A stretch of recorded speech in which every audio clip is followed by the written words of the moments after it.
این فرد با ارتشی تا به دندان مسلح جنگیده و آن را شکست داده است. این فرد یکی از بزرگترین قدرت‌های استعماری عصر خود را به زانو درآورده است. در نبردی نابرابر و بدون شلیک حتی یک گلوله.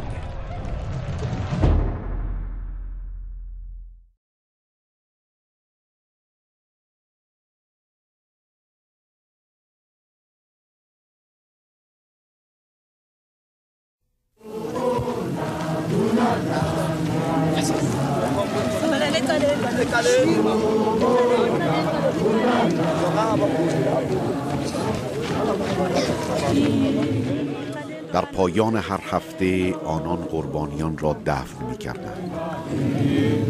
طی یک سال اخبار گلوله خوردن جوانان به دست پلیس مانند گزارش هوا عادی شده بود.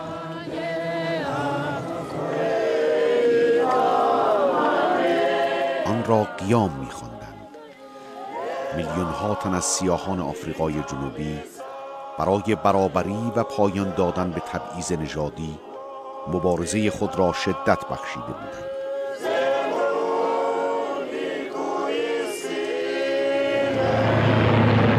نیروهای امنیتی در شهرهای سیاه‌نشین شدت عمل بیشتری به خرج می‌دادند که باعث تحریک بیشتر جوانان خشمگین می‌شد.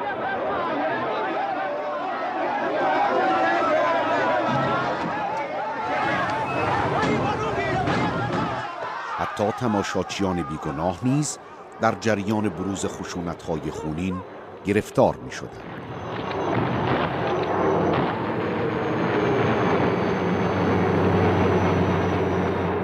نسل جدیدی از رهبران سیاهان در شهر که از خونریزی‌ها به وحشت افتاده بودند، در پی یافتن راه‌های تازه و سازماندهی برای مقابله برآمدند. در بندر الیزابت، مکوسلی جک 27 ساله از نوجوانی در فعالیت‌های تجهیز جوانان بود. آنچه در شهرک‌ها می‌گذشت ایجاد یک نوع ناامیدی کرده بود و جوانان با دست‌های خالی با پلیس درگیری پیدا می‌کردند و پلیس بدون هیچ ترحمی به روی آنها آتش می‌گشود. اینجا بود که تصمیم گرفتیم ماهیت واقعی پلیس را آشکار کرده و درگیری‌ها را به محلات و جلوی خانه‌های خودشان بکشانیم.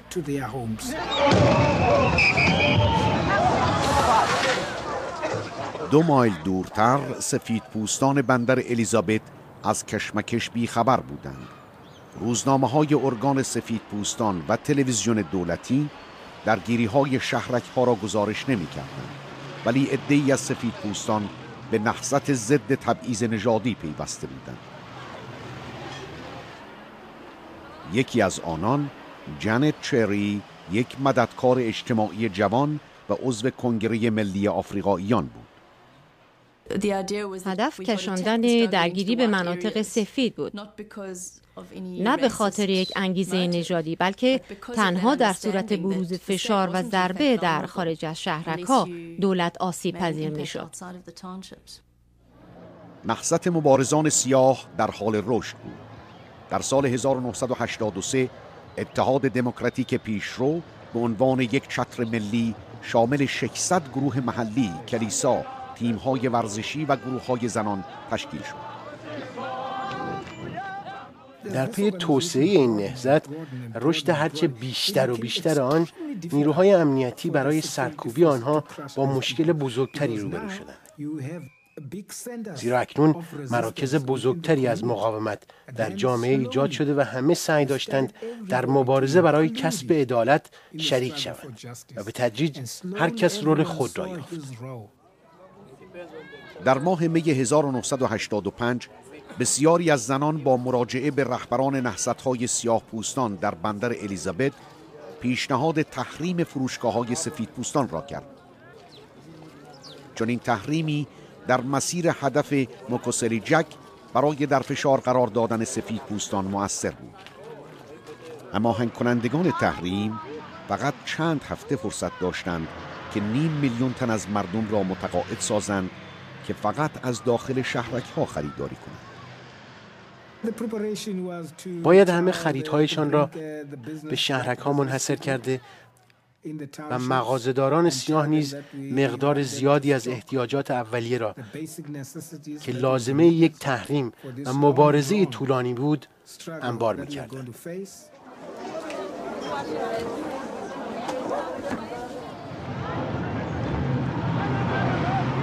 مراسم تدفین پایان هفته تنها اجتماع عمومی غیر ممنوع و تنها فرصت سیاه پوستان برای جلب حمایت از بایکوت بود.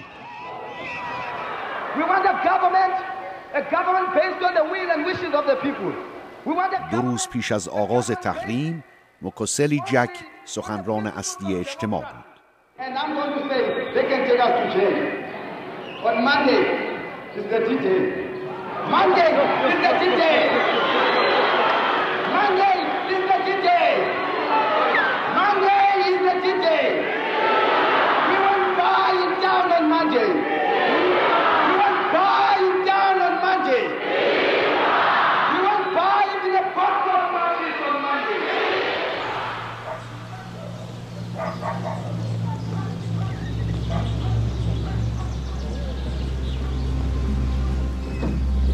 دوشنبه مانند تمام روزهای دیگر به نظر می آمد. ولی ساعت 10 صبح تفاوت آشکار شد. قسمت شمالی شهر که معمولاً از خریداران سیاه پوست موج میزد کاملاً خالی بود.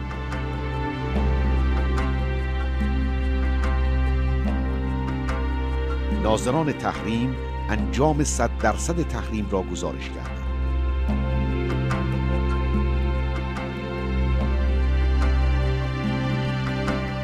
تحریم آخرین تاکتیک در طول قیام 10 ماهه بود، ولی در مدت 5 روز به صورت مؤثرترین سلاح مبارزه درآمد و به نقاط دیگر نیز سرایت می‌کرد.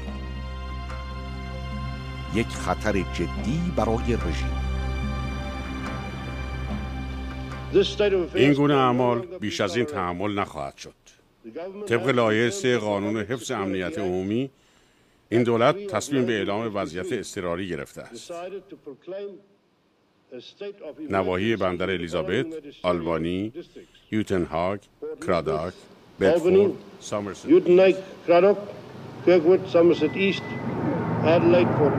ارتش رژیم آپارتاید شهرک‌ها را اشغال کردند. رفت و آمدها محدود شد و حکومت نظامی شب و روز برقرار کرد.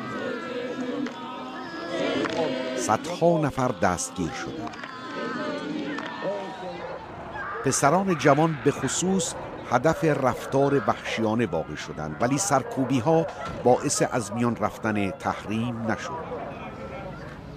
نیروهای امنیتی رژیم موفقیت کمی در یافتن رهبران قیام داشتند، زیرا بسیاری از آنها ناشناس و در میان مراکز و کمیته‌های مبارزه خیابانی پراکنده بودند. اعلام حالت فوق‌العاده نشانه دستپاچگی رژیم و تأثیر تاکتیک ما بود.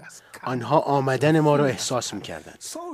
بنابراین اعلام وضعیت فوق‌العاده عکس‌العمل آنها برای استمرار تبعیض نژادی بود.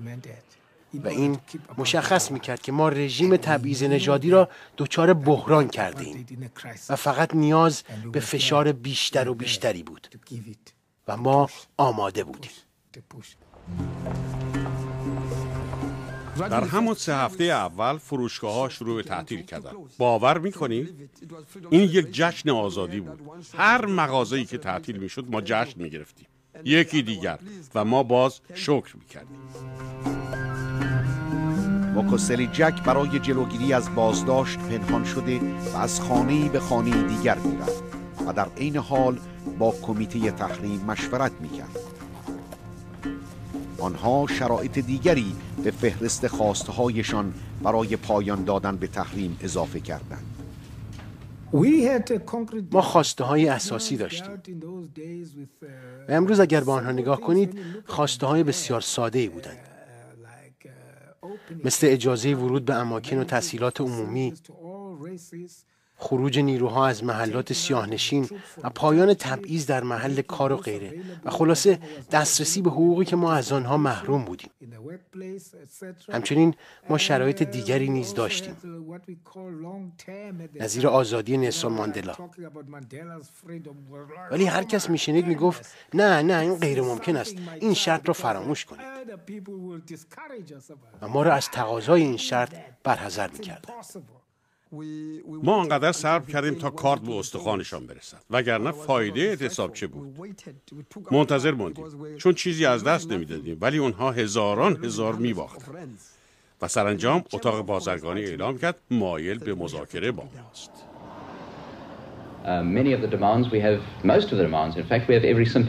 رئیس اتاق بازرگانی پس از ملاقات با رهبران تحریم به خبرنگاران چنین گفت: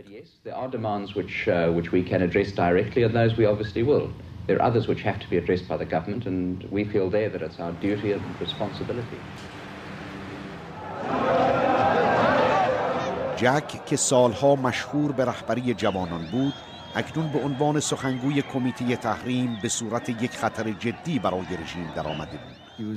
او یک آشوبگر دو آتشه و فعال مبارزاتی به معنی واقعی کلمه بود. کلونل لارنس دوپلسیس رئیس اداره جاسوسی ارتش در ایالت کیپ شرقی بود. آنها واقعا جرمی مرتکب نشده بودند. میگفتند نمیخواهند خرید کنند. این که جرم نیست، ولی یک اقدام همگانی بود. چه کار میشد کرد؟ شما نمیتوانید همه را به گلوله ببندید و یا زندانی کنید.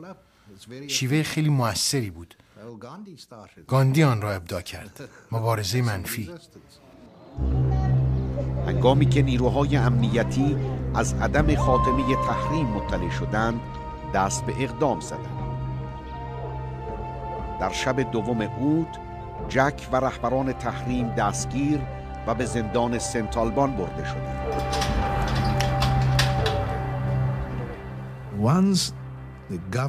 پس از آنکه رژیم مصمم شد همه را به زندان بیندازد،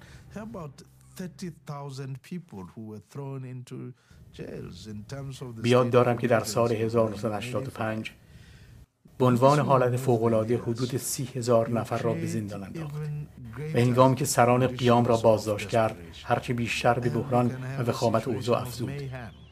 آفریقای جنوبی را به چنین شرایط سرکوب و هرج و مرج کشاند. طغیان بی اختیار جوانان خشمگین در این زمان جنبش را به مخاطره افکند.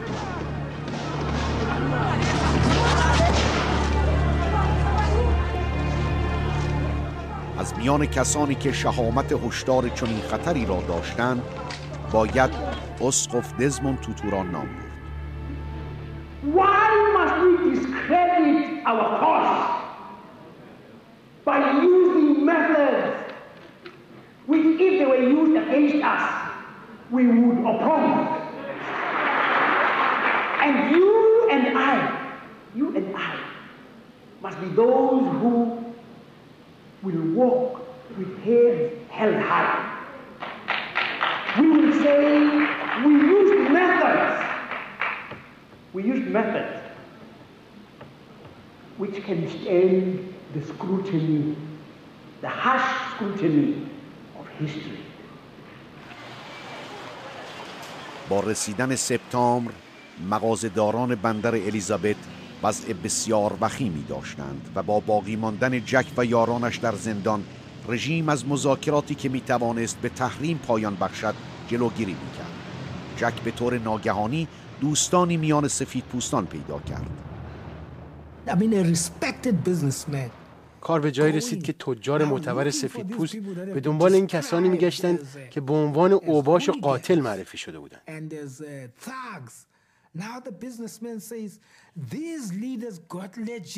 میگفتند اینها شکایتشان قانونی است. اگر جرمی کردند در مقابل قانون دادگاه آنها را محاکمه کنید تا بیگناهی یا جرم آنها مشخص شود، نه اینکه زندانیشان کنید.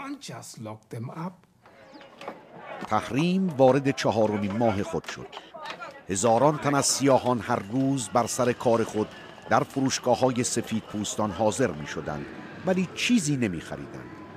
بازرگانان سفید برای پایان بخشیدن به تحریم و آزادی رهبران آنها در صدد اقدامات برآمدند. ما به دنبال دشمنی با سفیدها نبودیم.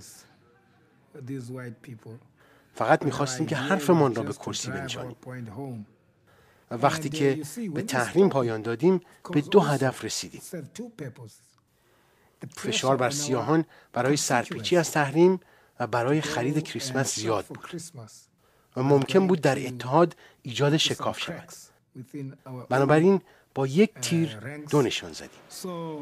1 همرزمان ضعیفمان را نجات دادیم و 2 اتحادمان را نیز برای مبارزه بعدی حفظ کردیم.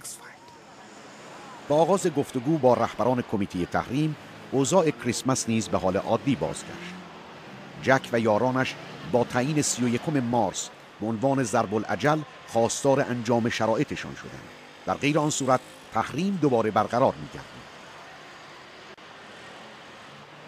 پیروزی کوتاه مدت در سیاهان بندر الیزابت اعتماد به نفسی ایجاد کرده بود. رهبرانشان از زندان آزاد شده و نیروهای پلیس نیز از شهرک‌ها خارج شده بودند. ولی با نزدیک شدن تاریخ نهایی و عدم پیشرفت در رسیدن به خواستهای سیاسیشان خود را آماده تحریم دیگری کردند. ولی در 11 مارس دولت به طور ناگهانی 2 تن از رهبران آنها از جمله مکوسلی جک را بازداشت خانگی کرد و این اقدام موجب توقف گفتگوها گردید. در این مرحله فشار بین المللی آغاز گردید، زیرا کار دیگر از تبعیض نژادی فراتر رفته بود و به صورت فاشیسم در آمده بود. تمام نشریات توقیف و افراد ممنوع العمل شده بودند و سازمان ملل مشکل آپارتاید را هر روز در دستور کار خود داشت. تمام کمپانی‌های بزرگ دست به خروج از آفریقای جنوبی زده بودند. واقعا شرایط شرم‌آوری. مسئله تحریم اقتصادی علیه رژیم آفریقای جنوبی در آمریکا و اروپا مورد بررسی قرار گرفت. بسیاری از دولت‌ها تحریم را بیشتر موجب رنج مردم می‌دانستند و با آن مخالفت می‌ورزیدند. ولی در حالی که سیاهان برای تنبیه رژیم نژاد پرست درخواست تحریم را داشتند، کمپانی‌های بزرگی مانند AT&T، IBM، جنرال الکتریک، جنرال موتورز و کوکاکولا دست به مهاجرت زدند. در 22 ماه مارس یک دادگاه عالی قضایی حکم بازداشت مکوسلی جک را به علت عدم دلایل کافی لغو کرد. این پیروزی انرژی بیشتری به قیام بخشید و اکنون تنها 9 روز به آغاز تحریم مجدد باقی بود. جک از فضای شادی پیروزی در جهت تقویت اتحادی که طی روزهای عادی بدان نیاز بود بهره گرفت. Our buying power is going to be the thing that is going to decide the future, that is going to decide our destiny in this country. It is clear, the 1st of April, we know we will not buy even a bubble gum down.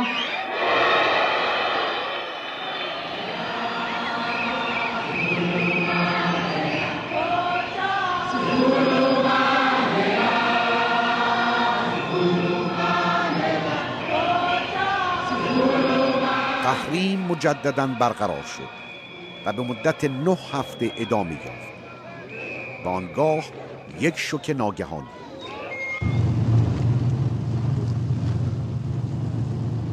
هدف دولت اعمال حکومت نظامی و یک اقدام شدید برای جلوگیری از اغتشاش در سالگرد یکی از جنبش‌های شهرهای سیاه نشین بود.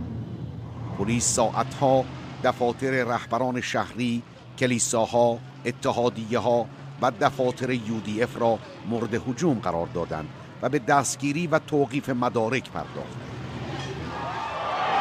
تظاهرات صلح‌آمیز سیاهان را مقابل ساختمان مجلس متفرق و بسیاری را نیز بازداشت کردند.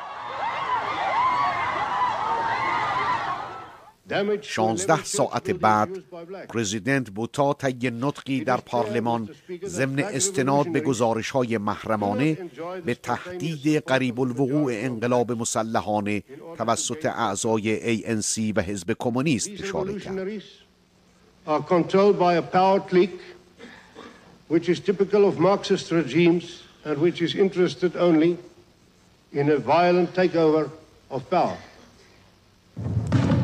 It is not possible for the reasonable majority to continue the research for a peaceful and democratic solution. در ظرف مدت کمتر از 1 سال دولت 2 بار حکومت نظامی اعلام کرد. حکومت نظامی هر سال و به مدت 3 سال تمدید کرد و رژیم سرکوبی سیاهان را در رأس سیاست خود قرار داد. نیروهای آزادیخواه از میان نرفتند ولی به زیر زمین رانده شدند و رژیم سقوط نکرد، ولی پیکار بدون خشونت حقانیت رژیم را در هم شکسته بود و سیستم تبعیض نژادی بیش از این قابل دوام نبود.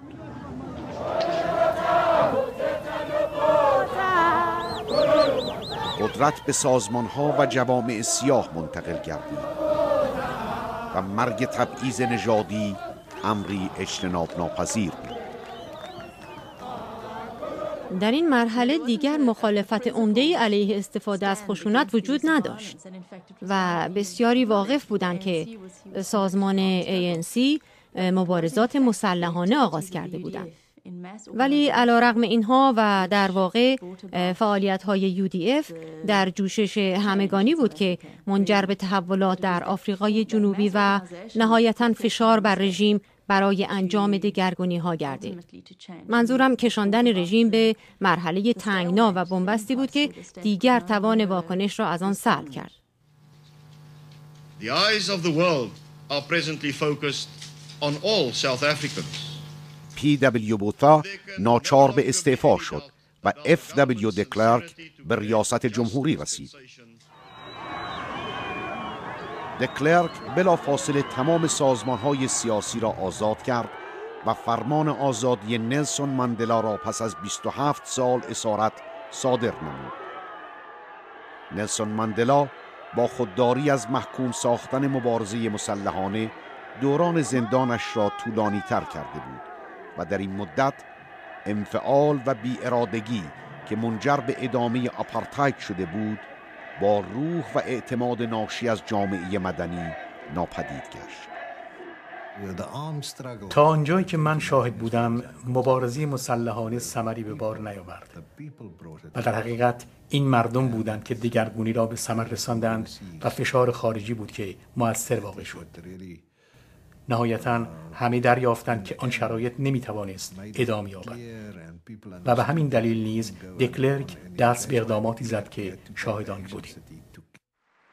در سال 1993 نلسون ماندلا و F.W. دکلرک به اتفاق به خاطر به ثمر رساندن قانون اساسی متضمن حقوق برابر برای همه در آفریقای جنوبی برنده جایزه صلح نوبل گردیدند و طولی نکشید که این دو در مبارزات انتخاباتی برابر یکدیگر قرار گرفتند.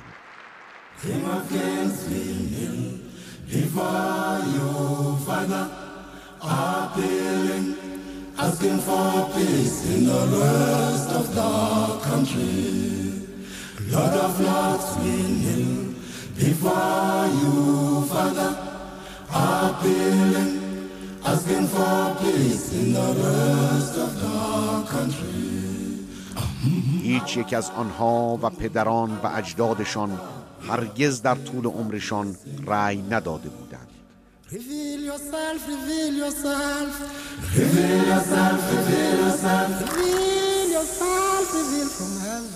مبارزات سیاهان آفریقای جنوبی علیه آپارتاید و علیه تبعیض نژادی اساساً یک مبارزه بدون خشونت بوده است. ما از آنچه که در هند و فیلیپین و لهستان روی داد و از آنچه که طی مبارزات کسب حقوق مدنی در آمریکا گذشت امید و الهام گرفتیم. تصور میکنم که انسانها در مورد مبارزات مسلحانه خواهند گفت که رژیم‌های دیکتاتور و مستبد و خودکامه بیش از همه از اسلحه و پیکار مسلحانه وحشت دارند. ولی اینطور نیست. اصلا اینطور نیست. حقیقت این است که هنگامی که مردم تصمیم گرفتند که میخواهند آزاد باشند و زمانی که عزم خود را برای کسب آزادی راسخ کردند، هیچ نیرویی قادر به متوقف کردن آنها نخواهد بود.